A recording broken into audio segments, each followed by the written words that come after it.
Okay, everyone and everyone at home, thank you. Thanks for helping us kick off our 24-25 enrichment season. Junia, thank you so much for bringing our speaker today.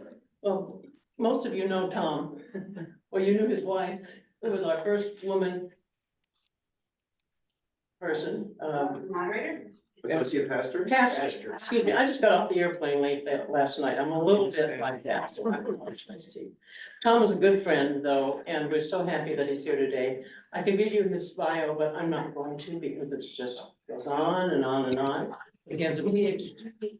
He goes to Monterey, California, which I just came from, periodically at the Naval Postgraduate School. He's an expert on this field, and Tom, go ahead. Thank you.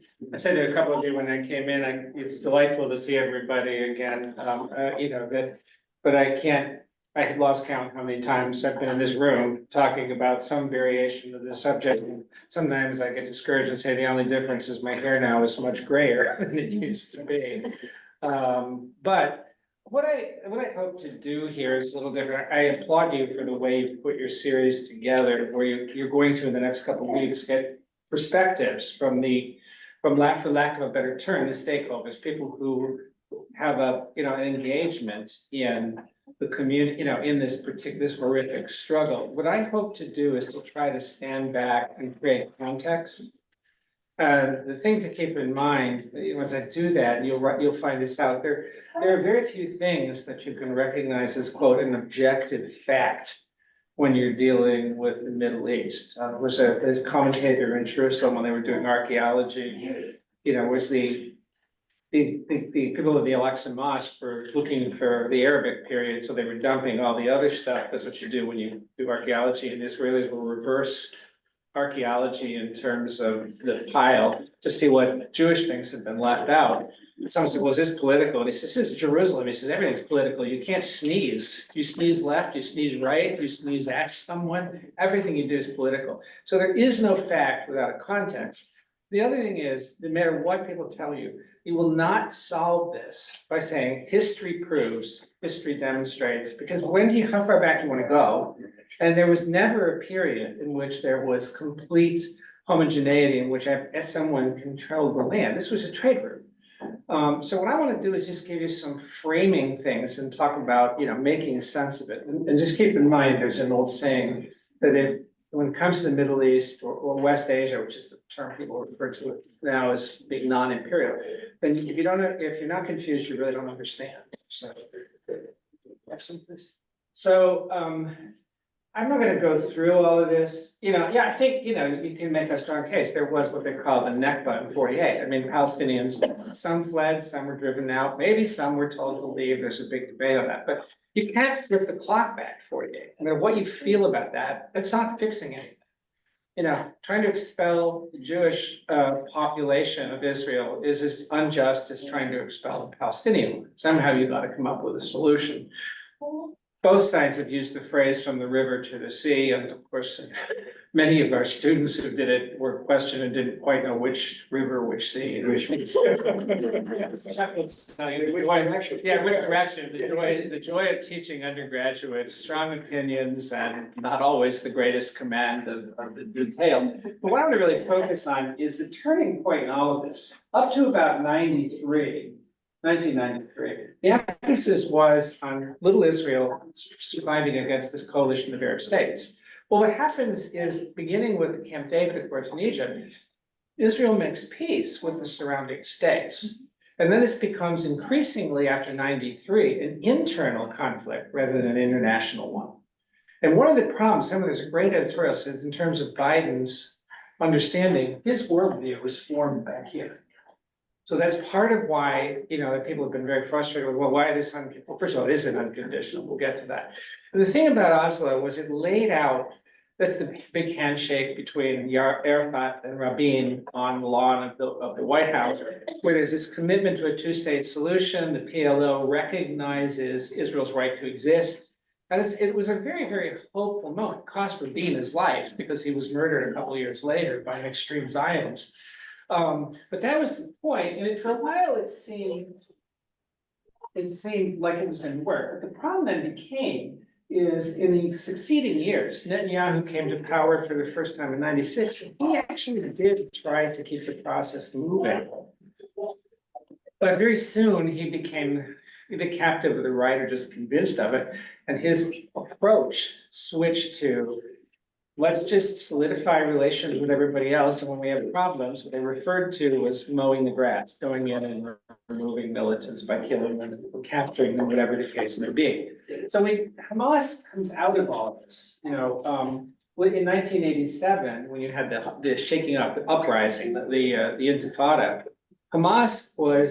the perception was the PLO was getting more and more, it wasn't really doing enough. So they moved to the right. Some speculation, no clear evidence, that Israel was kind of okay with that because it kind of weakened, divided the power and so on. And then finally, the thing that happened though is Hamas gains control in the elections of 2006 on the Palestinian Authority Legislative Council of Gaza. And they expel the Palestinian Authority from Gaza, and they govern it ever since. And since 2017, there's a number I should put up there. It's basically Israel's imposed a siege. At the time, before this horrific attack, support for Hamas was waning because it was just considered, not a very popular, for reasons I'm gonna get to. I need to advance this. Sorry, that's okay. Children never pay attention, but it's called speed, No problem. So, yeah, okay. So you have to understand who Hamas is, basically the Islamic resistance movement. It's no secret, this is not a nice group. No one says that. I don't think anybody really does. Even one of the Israelis advocating for a ceasefire said it's a devil's bargain, and make no mistake, this is the devil. This is a group whose ideological roots come from the same source as Al-Qaeda and ISIS, coming out of the extreme, what they call Islamism, which is this radical Islam, very I would argue misogynistic in terms of the role of women, wanting a theocratic state. They also want a river to the sea, but they want it just for themselves. So, but on the other hand, we call it a terrorist organization, and it certainly is, but you have to treat it as something else when it governs territory, administers, collects taxes, and so on. And that's where these categories become particularly bad. Now, they've done horrific things, I don't deny that. And it's got, a pretty impressive wing of fighters. People may not know it, but the military wing carried this attack of October 7th out without the knowledge of the political leadership, which lives in the Gulf states. And the evidence, that's why they were so effective. The secret, 3 people can keep a secret if 2 of them are dead. Well, in this case, they could keep it a secret because they didn't tell very many people. Even the actual teams that went into Israel from Gaza were only told their little part of it. Could you go back and amplify the fact that their political leaders didn't move? Yeah. Were supposed to govern? Well, yes and no, but the thing is that, it does it in an odd sort of way, but remember, this is not a kind of monolithic thing. It's a kind of a Hydra's head. There is the government in Gaza, but there were also leaders in the Gulf. Look at the Iranian guy, the man who was killed in Iran. He was the nominal political leader. The evidence is he didn't know about this. The military wing, Senwar in Gaza, carried this out on his own. And why did he do it? Well, it's to get this cause back on the front page. And for other reasons I've got to too, is the embrace of the far right by Netanyahu. Okay, so it's a formidable group. They've gotten arms from Iran. Now, Iran doesn't control them. That's a kind of a myth. Iran has all these proxies in the region, but that's not like they pull the strings. They can sometimes work out deals, but they fund and supply Hezbollah in Lebanon, the Houthis in Yemen, and Hamas. And the odd thing about Hamas is a Sunni Muslim group, and the other 2 are Shia. The enemy of my enemy is my friend, sort of thing. Okay, next one. Did you say initially encouraged by Israel? I missed that. The point of being encouraged by Israel is the speculation is that Israel was quite happy to kind of do a divide and rule. They were glad to have an alternative party to El Fatah, which is there's only so much detail I can go into, unfortunately. If we had hours, I could do more, which controlled the Palestinian Authority. And they said, this it seemed, but no, that's to be taken loosely. I can't prove that. It may in fact be wrong. It's just their speculation. Yeah, one quick question. You just mentioned three entities, Hamas, what are the other two? Okay, Hamas, okay, one is a governing body. The Palestinian Authority is not a party, nor is it a faction. It is the body the Oslo Accord recognizes as speaking for and governing those areas controlled by Palestinians in what is called by them the occupied territories, what some Israelis call Sumerian Gaza because they claim it. Just as in our elections, political parties can contest seats for that legislative council. It was dominated by El Fatah, which was kind of the outgrowth of the Palestine Liberation Organization of Arafat and so on. The perception that that party wasn't doing enough to forward the cause of Palestinians caused Hamas to rise up during the Intifada in 1987, and they contested, and where they won was in Gaza. But they do have a presence elsewhere in the West Bank and so on. Okay, thanks. Yeah, and it is not, but this is just some examples from their thing. I mean, they want the destruction of Israel. You can look it up here if you want. And when I say, I put it not for attribution, I don't want to see this on the internet, but if you want to take it and share it with people who weren't able to be here, that's fine by me. You can also look this stuff up. But it's talking about this, it's a totalitarian theocratic state that they want to create. And they would do the same to expelling the Israelis as the Israelis, some of the hard right would do for them. So. I'm sorry, it's just the arrow on the bottom right. Bottom right, okay. I'll be right back. That's all right. Now, this is they modified its principles a little to say, well, we're not actually interested in the destruction of this, but Jerusalem has to be unified and all this kind of stuff. Make no mistake about it, they're an extremist organization. I wouldn't defend them for that, and I don't want to read all that. But here's the other side of the coin. Netanyahu has been in power for most of the past 12 years, but to stay in power, Israeli politics is like British politics in the sense that it's a parliamentary democracy. Whoever gets a majority, whatever party gets a majority, will in fact get to govern. Unlike the British, they use proportional representation. So if you get 10% of the vote, you get 10% of the seats. Well, you can imagine where this is going. There's nobody who can ever get a majority. Likud and Labour are the two strongest parties, but there are all these small factional parties. So every government has to be a coalition. You see what I'm going with that? It's like Italy. How many governments? 40 governments since World War II or something. Yeah, but the thing is, parliamentary democracies need two strong parties. That's not what they have. So what has happened is, and by the way, Netanyahu is under indictment and wants to stay in power to avoid that going any further. That's why Israelis were protesting his efforts to reform the courts to keep himself from being indicted and going to jail. It's a good thing we don't have. It's a good thing we don't have problems like that. No. Anyway. And so the point being that he had to make, a devil's bargain with the far right party, one of which is this one, I'm not going to try to pronounce the Hebrew, which is Itamar Ben-Gvir, who is the national security minister of all things in the Israeli government, along with another hardliner by the name of Smotrich. These people want to make, as you can see, a complete biblical claim to every inch of this territory and are perfectly fine using violence if that's what it takes. Literally the followers of this man on Jerusalem Day were going a couple of years ago, the city yelling death to Arabs. And he's beholden to them because if they pull their support from him, he could lose his parliamentary majority. And they want no ceasefire. They want a complete destruction of Hamas. They want this expansion of the settlers. People don't realize the biggest annexation of the land in the West Bank occurred last March under the cover of this war. And this is why, without, I want to be really clear, no justification for what happened on October 7th, but the level of desperation makes it possible to understand what they were trying to do, even if I have to say unequivocally, I condemn what they actually did do. Okay, think so? Okay, this is continuing it, removal and infiltration of land thieves, et cetera, no compromise, everything is ours, Jewish settlements in all parts of the land will again.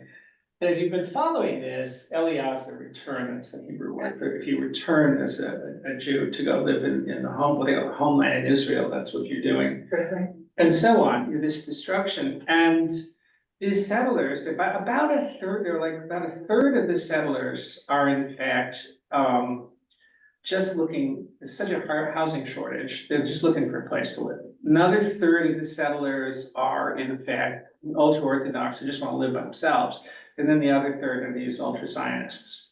And they're very aggressive, there's been a lot of vigilante violence against Palestinians. Now, some of it is rage over October 7th, some of it is a structural problem.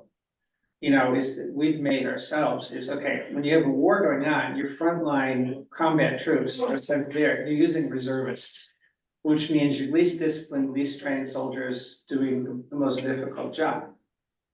Some of the men, what happened at Kent State, the National Guards have been practiced intermittently being given the most difficult kind of duty, which is to stand in front of a crowd with a gun you real problems being able to actually use. So this is the situation that you don't hear quite as much about in the US. And it also explains some of this. And by the way, the Orthodox are, the Israel Defense Forces don't love these guys very much for a very good reason. They get out, many of them get out of military service. And the attitude is, you know, look, you guys cause a lot of the trouble, we gotta clean up. The problem is that Israel, until recently, and even still, is a majority secular state. You know, it's like many, and all of us, I mean, or sure anywhere have Jewish friends, most are either Reformed and many are culturally Jewish, you know, secular.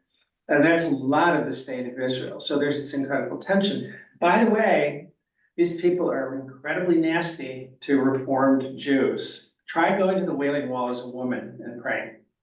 You know, you'll get, people have been arrested. One poor guy took his son there for his bar mitzvah, and all of these Orthodox Jews started surrounding them and harassing them because they weren't quote unquote doing it right, or weren't dressed properly, or whatever.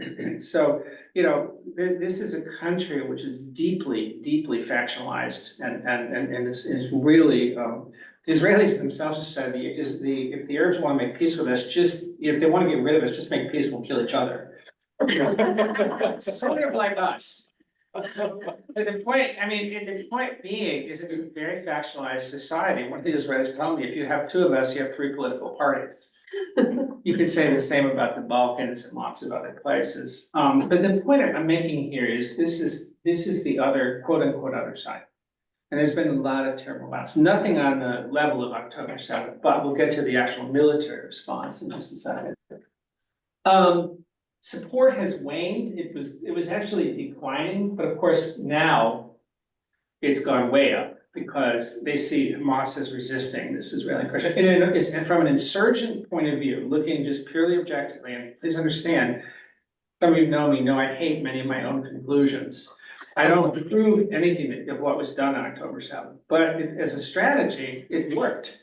The point was we need to get this back on the international agenda, and we need to, part of the other thing is to provoke the Israelis into an overreaction. You know, that's what the Vietcong did to us in Vietnam. You know, it is an effective strategy in one sense. You know, if Israel didn't exercise strike, you may remember that the overwhelming support for the state of Israel after October 7th, particularly when the you know, the revelations about all the sexual assaults, which really did happen. I mean, people will try to tell you, well, where's the evidence? Well, where's this? The reason the forensic evidence is compromised is because many of the people who observe Jewish burial customs, you typically don't embalm the body and you bury it within 24 hours. Well, I'm not a forensic, pathologist. That really makes it hard, to reconstruct what occurred. But there's plenty of other evidence, including camera footage from some of the attackers. So you have the same kind of thing. Turn the next one if you wouldn't. And unfortunately, I try to say to people, I mean, Chuck and I both are from universities in which, people really had big encampments. I try to tell people these are 18 to 22-year-olds. And try to think back to that point in your life. Every day I give thanks to God that there was no Facebook when I was doing the stupid stuff I did when I was that age. Because the only people who know about it are people who I have the goods on and they're not gonna say anything. So, I tried to, and even in my campus, I try to say to my students, this is off the record totally. I said, I don't wanna know what any of you are doing, but when university came through, what I thought, so this is the most you're gonna get, declare victory and go home. They're 18 to 22 years old, their feelings are on their sleeves, everything's black and white, and anyway, some of them unwisely, adhered to and may actually have said they supported Hamas. Most, including many of them who were Jewish students, by the way, were supporting, the Palestinian cause. Okay, excellent. Okay, conditions in Gaza, I mean, this is the level of desperation. It's huge youth bulb. This is sometimes called the Calcutta of the Middle East. 40% under the age of 40, skyrocket. We would have the collapse of social cohesion if we had unemployment like this. Dependence on foreign aid, and so on. I mean, and an infrastructure held together with, baling wire, chewing gum and whatever, and now that's totally destroyed. This was before the war, most of the water was not fit for human consumption. It's hard. Anytime you deal with this, I interviewed soldiers who went into Belfast and Derry in 1969 during the beginning of the troubles in Northern Ireland. And they told me, we went back and told our government, if we were living in these conditions, we'd go join the IRA. They said that, people have, you put people in a hopeless situation. Again, doesn't excuse what they did. Okay, the attack, as I said, they claimed it was the Al-Aqsa Mosque thing, but I think it was just this continued annexation of territory. And Chuck asked me before, did Saudi Arabia and the peace deal that was looming have something to do with it? Perhaps in the sense that there's a realization that they were going to not get any help from the surrounding states. They're usually to say, well, why don't the Arabs do more? Part of, Martha and I have been in a group, an interfaith group of a local synagogue looking at racism. And one of the ways we construct racial identity is to see people as monolithic when they're not in a group. So when we talk about Europe, we talk about the French, the British, the Danes, et cetera, but we talk about the Africans, even though Africa is like 70 countries. The same with the Middle East. Well, why don't the Arabs do more? As though the entire Arab population is monolithic. Anyway, so that's the situation. The hostages, it's horrible. I mean, and if you engage in attacks on military police installations, even in the security of kibbutzim, that you could argue is resistance. Murdering women, children, and certainly the use of sexual assault is under no circumstances justifiable, but it happens in war all the time. Women are doubly victimized by war. First by being victims of war with everybody else, second by being women subject to this kind of stuff. Although there's a growing body of evidence, men too get assaulted, they just don't talk about it. That's one of after the Bosnian War, rape was finally acknowledged as a crime against humanity.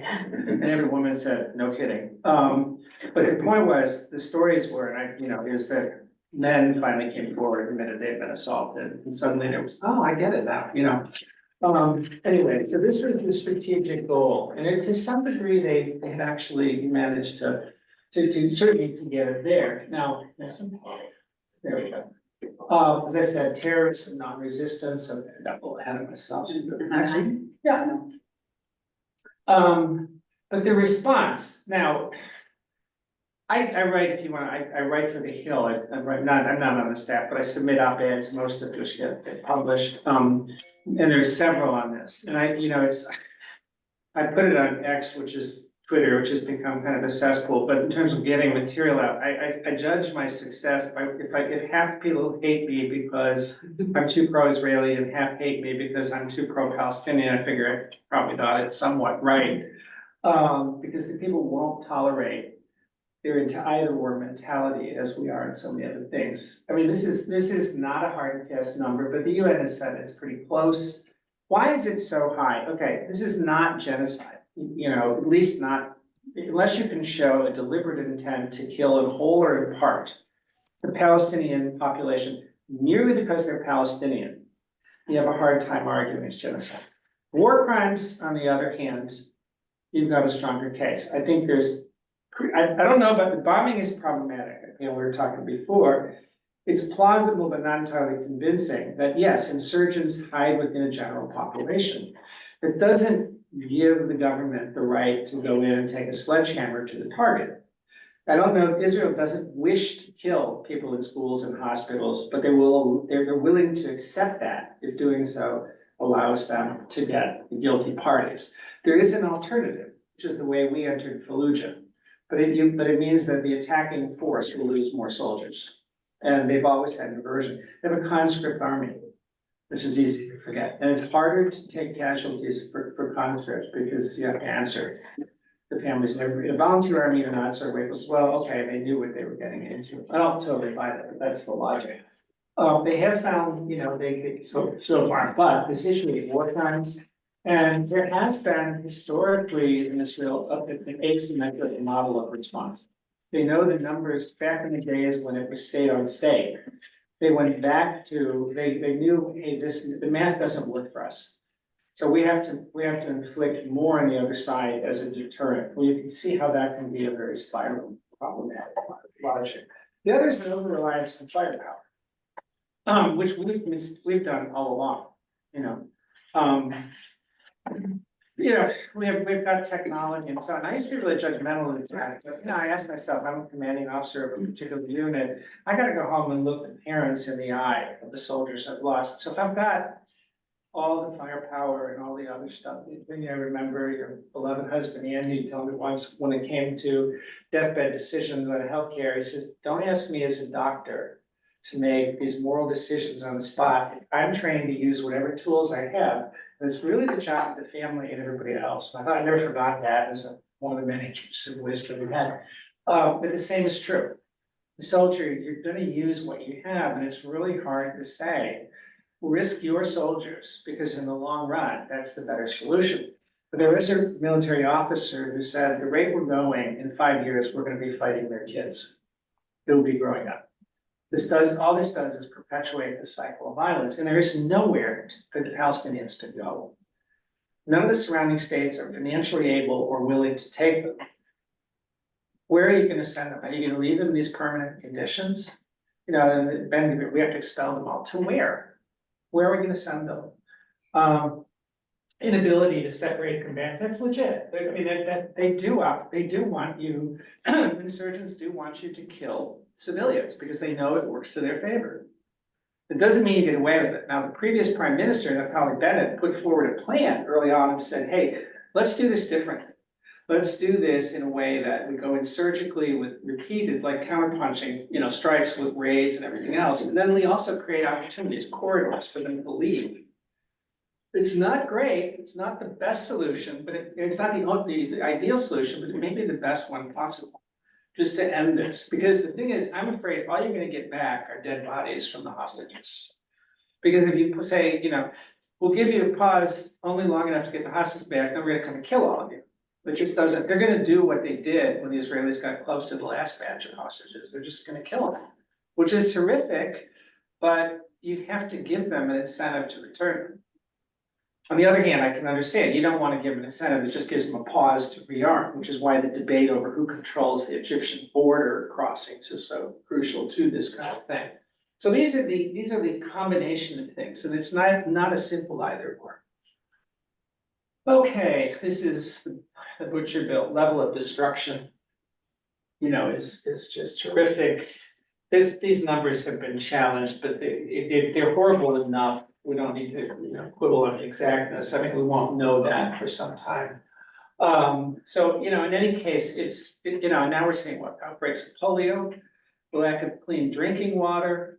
I mean, you can literally see, they've taken satellite photos before and after of the Gaza coast, and the water has turned brown because there is no reliable sewage treatment at all. So, I mean, we're talking about endemic diseases, starvation, malnutrition, all kinds of stuff. Let's see, why isn't there a ceasefire? Netanyahu doesn't want one, but it's not clear that Sinwar, the Hamas commander, does either. It would be nice if they would both go away, to be quite honest. he wants a ceasefire that allows Hamas to rearm. Netanyahu does not really want one at all because his far right members, Smotrich and Ben Gvir, are threatened to leave the government if he does this. And we're in an election year, at least last I heard, I missed that. The Biden administration I just wrote a piece on this too, saying, look, Israeli-American relations are a little more complicated than some of these protesters make it seem. And one of the two candidates is gonna say, go in and do whatever you want. And I suspect the other is in fact, might change the policy. So by protesting, you flip the election the way you don't want it to go, what have you accomplished? But again, that's that pragmatism that is missing, but the fact that Netanyahu knows we're in an election year really constrains what the White House is able to do by way of pressure. And again, does everything have to be either or? Yeah, if you want to divest in something like Raytheon or, Northrop Grumman, weapons manufacturers, but are you really gonna tell me that Martha Hood gets an orthotic shoe from Naot, which is in the Galilee, which hires Palestinians as well as Israeli and tries to engage in humane production, that we should do that too? But again, that's that either or sort of mentality. Next one, please. Yeah. Possible outcomes, they're not gonna destroy Hamas. The Israeli commanders have said that. It's impossible. They can't even find them all. So what do you hope? And plus the fact, many of them are saying the situation in the north of Israel is unsustainable. Something like 60,000 Israelis have been displaced since the start of this in the north. That means they're being housed at state expense all over. The Israeli tourism industry is completely obliterated. Not to say that that's the equivalent of what's going on in Gaza, but it means this is an unsustainable situation. Quite literally, I've got a good friend whose cousin is there. And he said, the depressing thing for them is the young people in Israel who are not Orthodox is saying, we want to just leave. I don't want to live here. I don't want to raise my kids like this. We now know, and I'm not obviously in science, that one of my students wrote a paper on what's called intergenerational post-traumatic stress disorder, which we now realize is a real thing. But the implications of this in terms of mental health and general health this isn't good for the Israelis. I can remember, you can too, probably that in the 80s and 90s, that white South Africans were pariahs everywhere they went. Everyone looked at them and, rolled their eyes and this kind of stuff. I'm afraid that's what Israel's gonna be dealing with. Their basketball team played the Irish and, women's basketball team died, teenagers, I think, and there was a refusal to shake hands by the Irish. And it was like, well, they're anti-Semitic. Well, that's a little simplistic too. But this is what's gonna keep happening. And by the way, anti-Semitism in the US and particularly in Europe has gone up. So is Islamophobia and other phobias.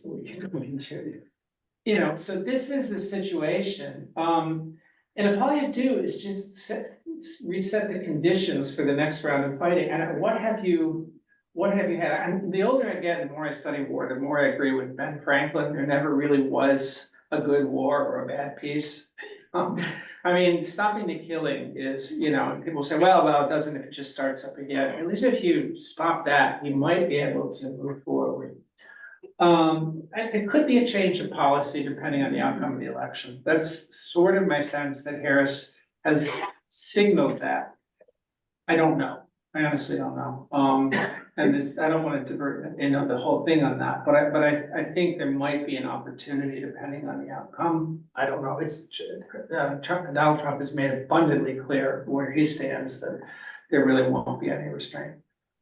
So, but on the other hand, I've had students, my Jewish students say, I'm sick and tired of Netanyahu and people like him professing to speak for every Jewish person in the entire world. And, the idea that he has a lever in his office in Jerusalem that he can deliver all the American Jewish votes to one party or the other is an anti-Semitic trope too. So it's important, and I can't stress enough how deeply and painfully divided the American Jewish community is in this. More so than we as outsiders realize, because there's understandably an effort to, yes, express some degree of solidarity, but they're keenly aware that how this is being done is contrary to Jewish values, particularly the concept of tikkun olam, healing or making whole of the world. So they're to give them more credit. Sorry. So just given all of that, could you describe a point in the future that's a state we want to get to that would be a lasting solution? Yes, Because I mean, there's so much. I can't, the answer- history and so on, yeah. but what is that? Just, the ideal situation, and the only one of this, is what moderate Israelis and the American Jewish community and various others and the Biden administration, which is a two-state solution in which Gaza and the West Bank are governed as a Palestinian state. But the road to that is really hard because it does require either removing Jewish settlers or compensating Palestinian state by what I've heard one Israeli suggest, which is something of a land exchange. You see, from all the various Yeah. countries and faiths and so forth that you've mentioned, if they were sitting around the table and heard you say that that is the end state, it could be a lasting solution, are we gonna get everybody nodding their head? no, I would be ducking because of all this stuff that would be thrown at me. I know, but here's the answer to it. You're absolutely right, sir. It is a thorny and practical problem, but I spent a good part of my career studying the conflict in Northern Ireland, and what they got to was a piece of exhaustion. And a realization we can keep burying our kids for generation after generation, or as difficult as it is, we can find a way to develop a power sharing kind of agreement. Because the other alternative would be to say, okay, let's forget about territories. Let's give full citizenship to everybody in these territories, which they don't have in the state of Israel. In which case, the fear of particularly the Orthodox, is they would soon be outvoted. The Orthodox are also pushing having lots and lots of kids as a pop. They have their own version of the replacement theory, you know. And so, I mean, this is not easy. I don't know if it's possible. I just see no alternative except perpetual cycles of war. It seems like, I mean, there are a lot of big parties, big countries sitting around the table, and a two-state solution in a relatively small area, and small numbers of people, to get everybody to agree to let that be true. Yeah. You know, It's extraordinary. I know. That's gonna work. I could run the gambit. Lebanon is a country about to collapse. That's the country to the north. It's got something like 5 million people, 1 million of whom are refugees, most of whom are in camps, and the government doesn't even know who or where they are. Syria just recovered from a civil war. And it is a deeply divided country governed by an autocrat from a minority community. Jordan has already absorbed a lot of refugees and cannot take any more, and Egypt is a desperately poor country. You have no alternatives, so, there's no question that it would need international guarantees, it would need a ton of aid. I mean, Gaza's gonna have to be rebuilt. I mean, we're again in the ironic situation of paying to blood up and then paying to rebuild it. I mean, go figure. I share your frustration. I just don't see any other way. Yeah. You talk about changing US policy, but is anything really gonna happen unless there's a change in the politics of Israel? Of what? Of Israel? Yeah, there's a good possibility of a change in politics because Netanyahu's approval rating is somewhere around 30%. And the thing is, there are daily demonstrations, especially after the last hostage things. He is a deeply unpopular man. But it would not take much to push him out. But you need more than just, you need to change the coalition, correct? Exactly. What would have to happen is the center, and maybe, I don't know how much of a left it is, but the center of the Likud party would have to break ranks and form a coalition with Labor and the parties of the left. Right. A center-left coalition, or even a center-right coalition, where they're profoundly unhappy with the way this is going, and they rightly perceive that Netanyahu's ultimate goal is simply to stay in power. Because he's identified himself with the survival of his country. And he's absolutely, his own defense minister has in fact, broke ranks with him and was roundly criticized. So he's surrounding himself, even the war cabinet has been kind of short-circuited. He surrounds himself with his advisors, like-minded advisors. Again, it's something we never have to deal with. I mean, I get but I think there is a growing sense in Israel. There's also anger, there's understandable rage against this. But I think the cooler heads say, what's the alternative? And what do we do? Do we keep doing this? The one that I find, I've spent my entire academic career dealing with the military. I'm a military historian, I write about unconventional war and all that. It's always striking to me that soldiers are the most realistic people about the limits of force. They understand what it will not do. So like, yeah, we can go level the place. What do you want us to do now? Turn rubble into sand? That's about what we're at. But this will not solve the problem.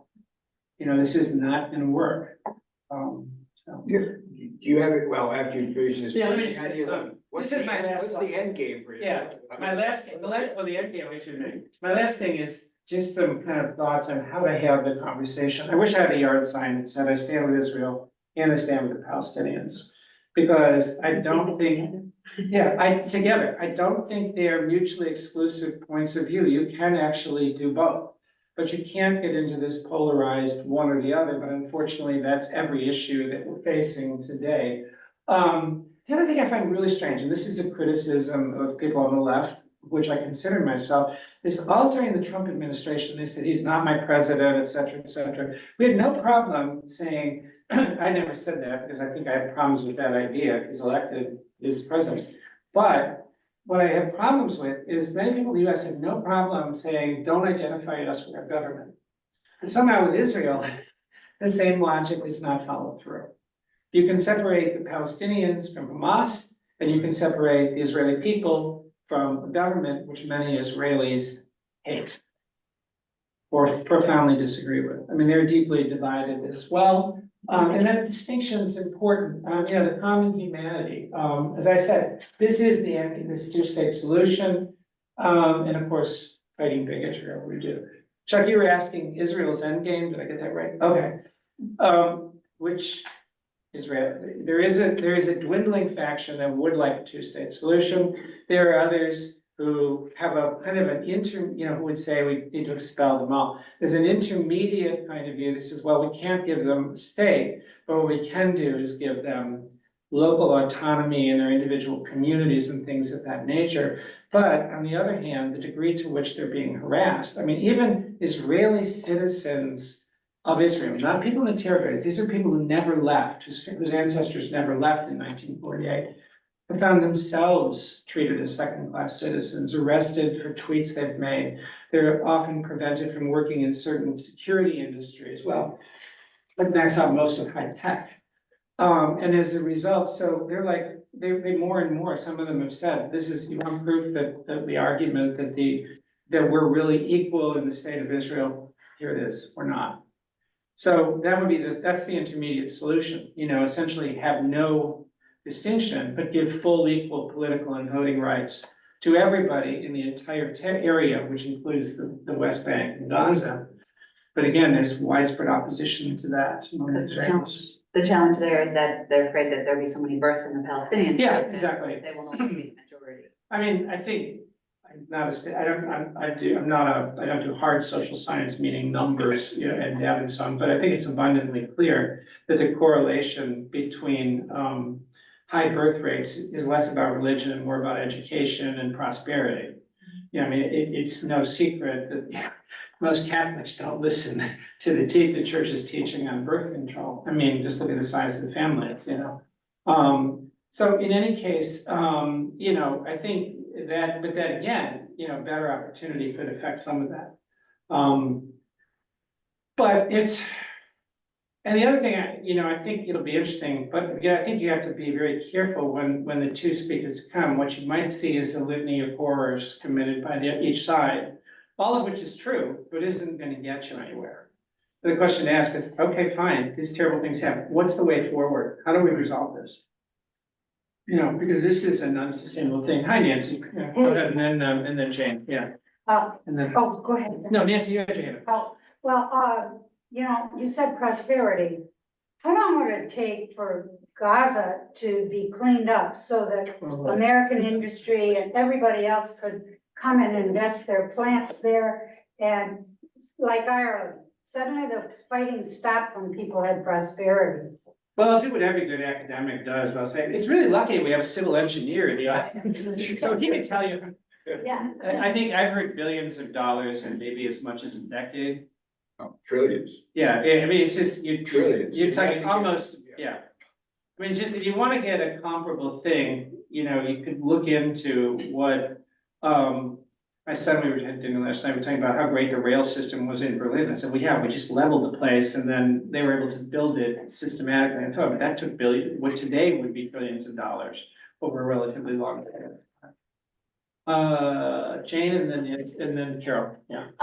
You mentioned Northern Ireland and the war of they Yeah, exhausted yeah. themselves. How close do you see the Palestinian-Israeli situation close to that sense of exhaustion? It's not the same because the disproportionate power of the state of Israel and its military, but I think we're at the point where you say, look, you're at the point, what are you gonna do with them? Are you gonna kill them all? Are you gonna have a permanent concentration camp in Gaza, which that's what it's gonna start to look like?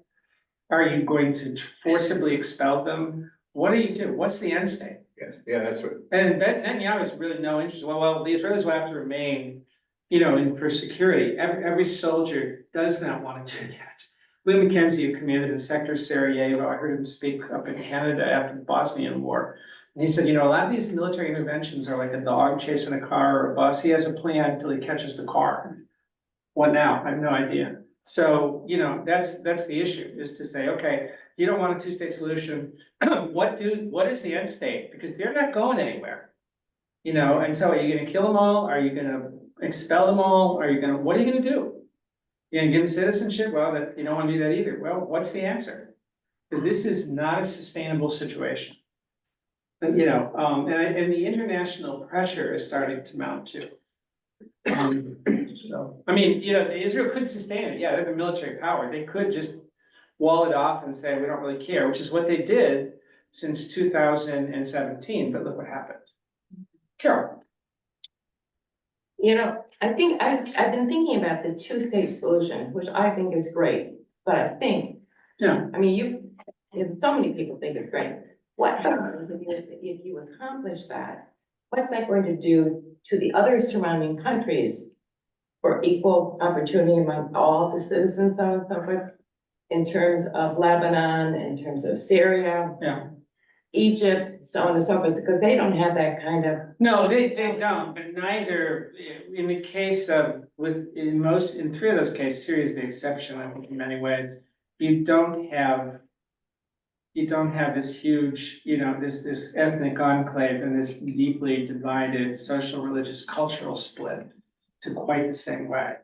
Which is a big part of the whole thing, and by the way, I mean, you can't fix it all at once. And I don't wanna create the impression Israel is totally fine, you know, the Palestinians, the saying there is they often never miss an opportunity to miss an opportunity. That's exaggerated, but there is an element of truth. For example, I mean, is Ghada Tahami coming? She's not, is she, to speak?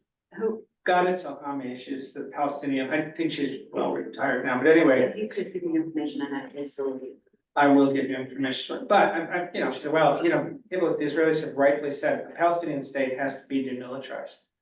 Has to be what? Demilitarized, and some Palestinians will say, but that's an attribute of national power. Well, that's not doable. You know, if Israel would accept a two-state solution, it would have to be completely demilitarized, there would have to be security guarantees, and the Israelis would have to have some right to control the borders of the surrounding area.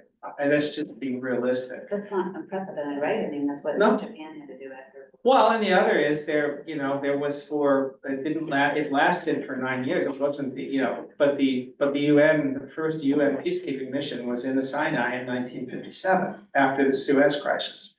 Keep a buffer zone. You can't stop the two sides if they really want to fight, but it's like, I was compared to, you know, a level-headed person when two drunk guys are going at it in a bar. You step in and say, hey guys, cool down. If you're just giving them a way out, they really want to fight, you can't do anything about it. But if they really are looking for a way not to lose face, but to disengage, that's what you can do. So there would need to be an intervention and, you know, that's the other, in terms of the rebuilding phase, Nancy, is to have an international force. But that, you know, I am so, and this sounds really inhumane, but I'm so grateful we did not send troops to Haiti. Because what has to be done there to restore order, people say, oh, we should go and restore order. Okay, you know what that means? That means American soldiers shooting Haitian teenagers in gangs, because that is the only way you're gonna restore You gotta stop what's going on, and then you can rebuild and do whatever. How many times have we gone there? Again, I've lost count in the 20th century.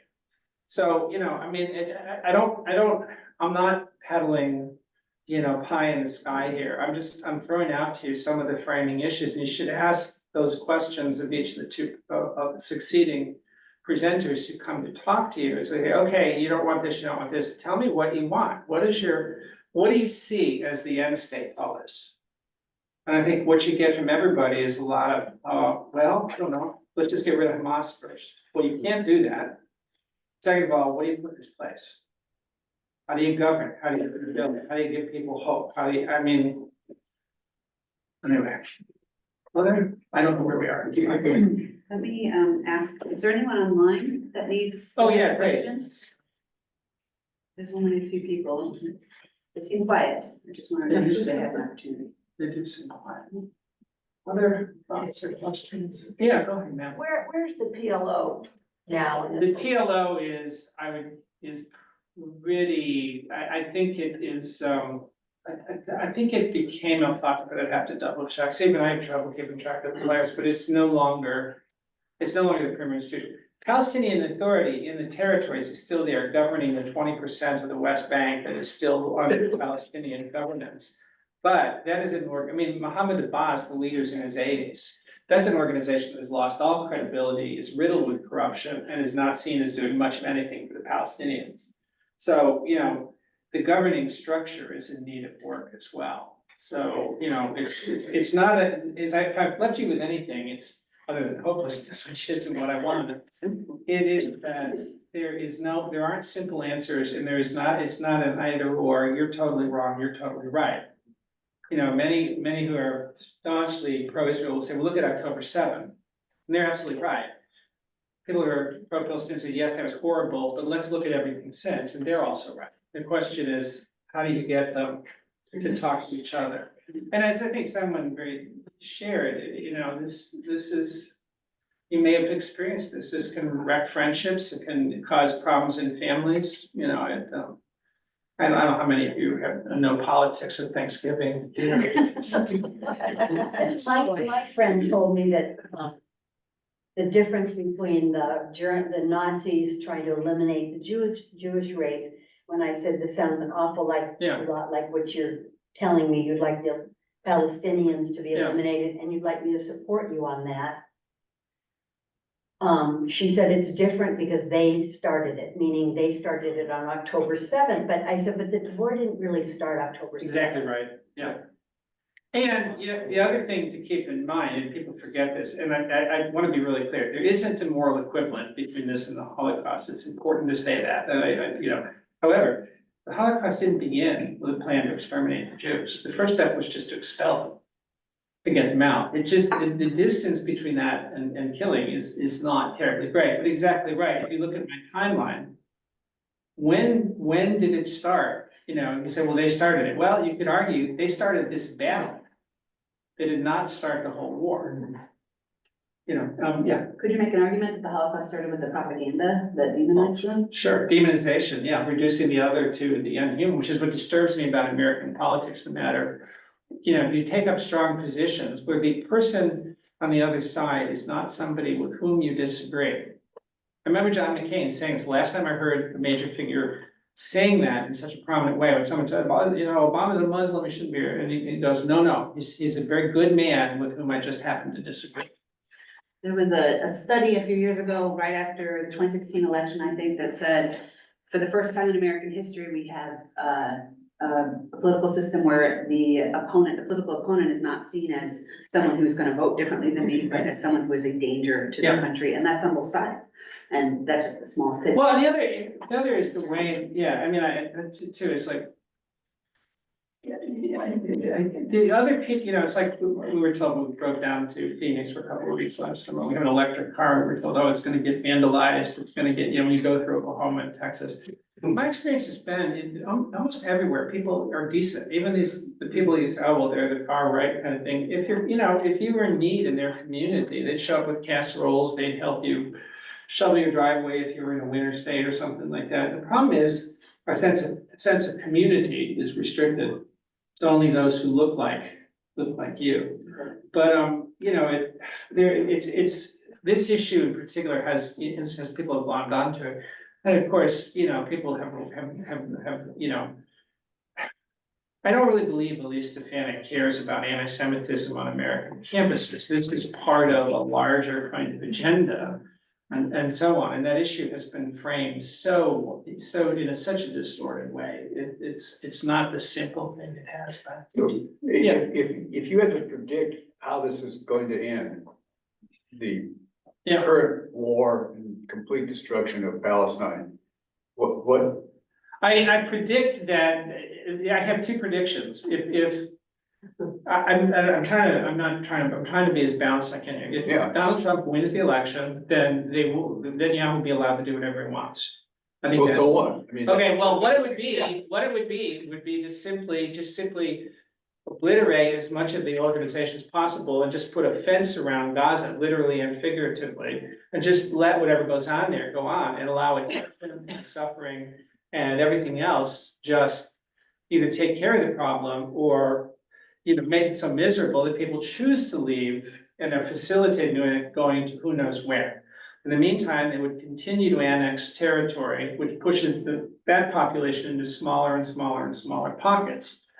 If Harris is elected, I think there is a possibility, but not a guarantee, that she might make aid more conditional on progress toward peace. I mean, I think too, back to the Northern Ireland model, one of the huge factors was Bill Clinton becoming very, very engaged in the peace process.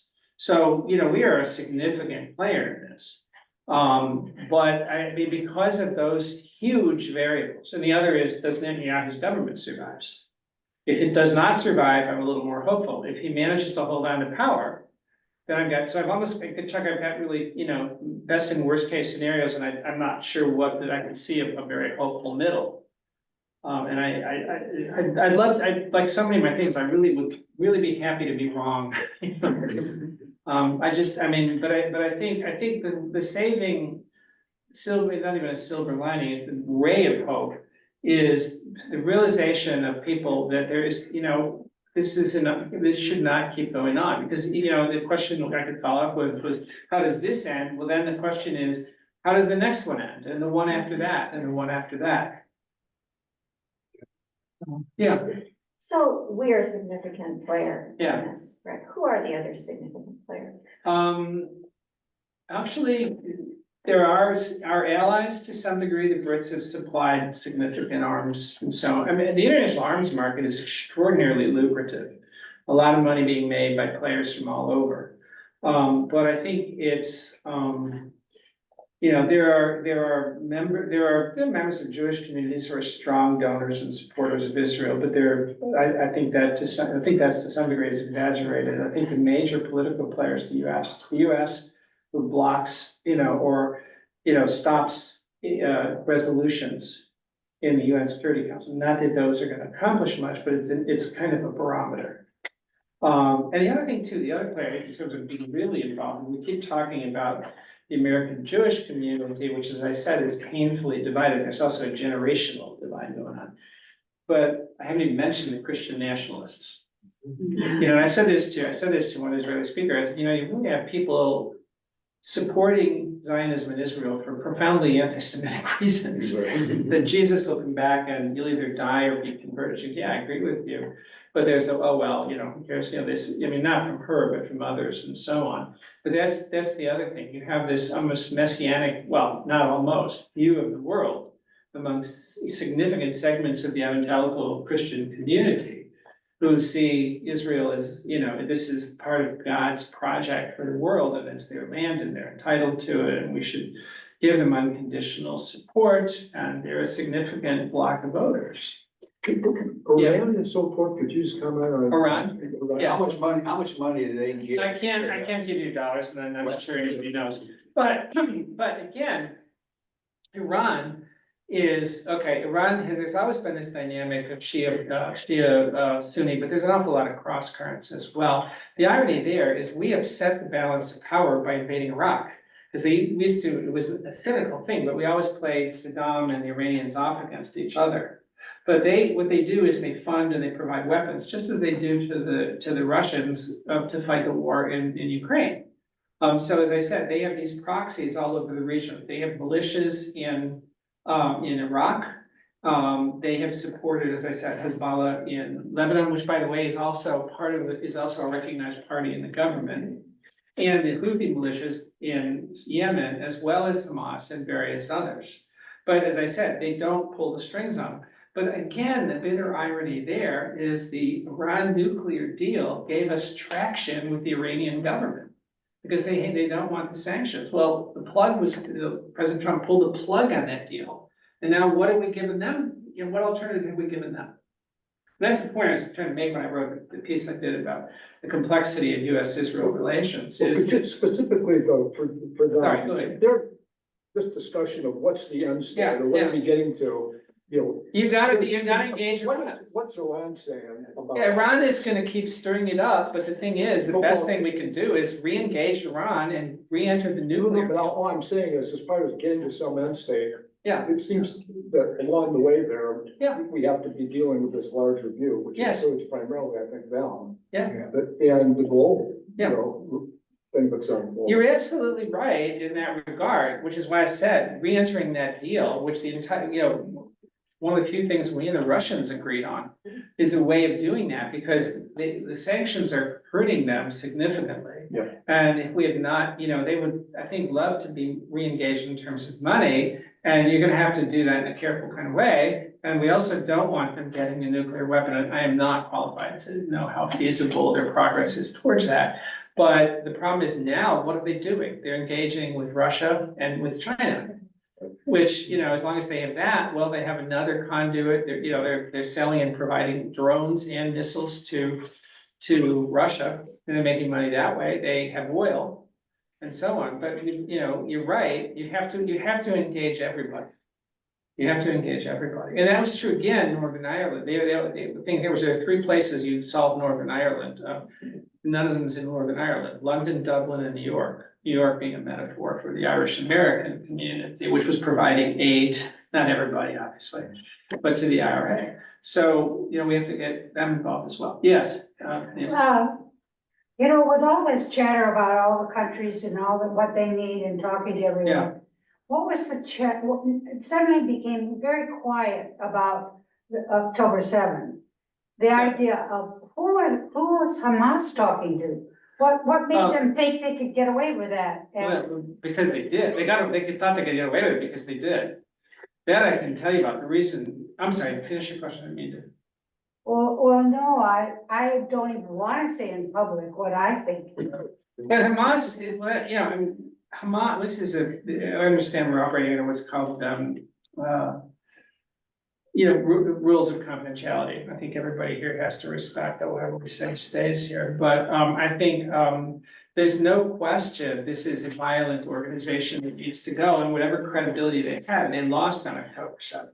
I don't think very few people would argue against that. Right. Well, But what about the idea that they fed right into Netanyahu's wish? I mean. To some degree, that's true. But on the other hand, what they would say is, but we also debunked the notion that you could ignore the Palestinians and just make peace with everyone else, gradually acquire land, and that would be the end of it. But what they did, they managed to beat the Israelis. That's the other reason that Netanyahu does not want to leave power, because he's going to have a terrible reckoning as to how October 7th was even allowed to happen. But it's the same thing that happened to us on 9/11, is that we have a high-tech military and security apparatus, and we continually get beat by low tech, which is what they did. Nobody imagined hang gliders and things like that, and that's essentially, it wasn't, from a military point of view, it was very skillfully planned and carried out because and the Israelis got supremely confident. It was the Shin Bet, the internal security organization. But, the Prime Minister can't escape that. Captain Smith in the Titanic was asleep in his cabin when he hit the iceberg. It doesn't mean he would have died in the thing, but he would have still been held responsible, because there's no way the captain of the ship evades that. I would never defend Hamas, not after this. I was out, when I describe something as not purely terrorism, but a combination. Doesn't mean I like it. Just realistically, you gotta, you know, you have to be realistic about what it is. Thank you. Okay. So, excuse me, it's 9:40. Yeah, I wanna respect your time. And this has been an incredibly helpful, Overwhelming, comprehensive- probably. Hamas has to go, Yeah. but they're not going to. Is that? No, well, the only thing, that's the other Eliminate it. possibility is if you can, when you have something that is a hybrid military extremist organization, the possibility is when other alternatives become possible and there is peace, the shift from the military to the political, which again is what happened in Ulster, could work. I don't wanna say it's, the comparison is problematic, which is, there's some striking things there though. That's a possibility, and if they're given you know, the other thing is to give the Palestinians an alternative to Hamas. But when you give them virtually nothing except more poverty and desperation, they're gonna back the extremists. Moderates can only win against extremists if moderates have something to offer. But the moderates are gonna need trillions of dollars, though. Absolutely, If they yeah. don't supply the trillions of dollars, you'll never put Absolutely, Gaza back to. yeah, there's no, Somebody's gotta cough up the money. yeah, and it's hopefully an international coalition, but there's, yeah, I mean, that's the other thing, we're experiencing huge donor fatigue in this country, both individually, as churches, as synagogues and mosques, but also as a country. You know, and the question of how much do we give and what can we afford? And you took most of the money that went to the Soviet bloc in the Cold War, we might as well have just flushed it because it was grafted off, wasted, you know, didn't do much of anything. All right, thank you all. I wish my students were so engaged, but youth is wasted.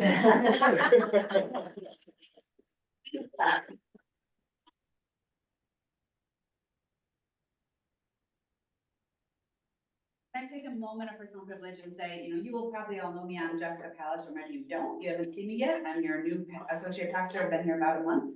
I only know about half of you. Could we quickly do names, starting with Ed? Tom Barrett, Tom, sorry. that is over there. Ed's over there. Connie Hempel. Andrew Seven. Nancy. Nancy. What's your last name, Nancy? Fair. Nancy Fair, thank you. John Golan for guests of the parents. Okay, great. Diane Golan, Nice to meet you. Katie Barron, Pete McNerney. Nancy Fox. Kai Conway. And Sue Hartline, Ed Schreck. Mary Schreck, Chuck Dowling. Jane Dowding. Okay. Carol Jansen. Junior Hedberg. okay, now I have kind of a reference. Thank you. I wanted to say that we are gonna continue this series. You have set us off with an incredibly great, comprehensive and political deep dive, and this has been incredibly helpful. Next week, we have Rabbi Bruce Elderbach, a friend of the congregation who leads Hakathah, to do the second part of his two-part talk. He's wonderful, and I think he'll probably get into what is it like to navigate what you were talking about, the division within the Jewish community here in America. And then the week after that is our 150th. And then the week after that, October 6th, we have Jared Goldfarb, who is an Israeli educator and tour guide, a friend of mine, who leads and teaches at universities and seminaries all across this country and in Israel. He is moved here now for a few months because the tourism industry is dead and Yes, I can't heard, make yeah. a living, so he's hoping to come do education. He is also a peace activist and was one of those people who was in the streets day after day after day against Netanyahu last year. And so he'll give an insight of what it's like inside Israel. And then we're still working on Palestinian and or Islam, Muslim I can help you with that. speakers. Wonderful. So if you have any suggestions, I hope you'll turn out as much for those as well. They're gonna be fantastic. And with that said, I probably need to run. Do you usually can conclude this with anything other than thank you very, very much? Thank you very, very much.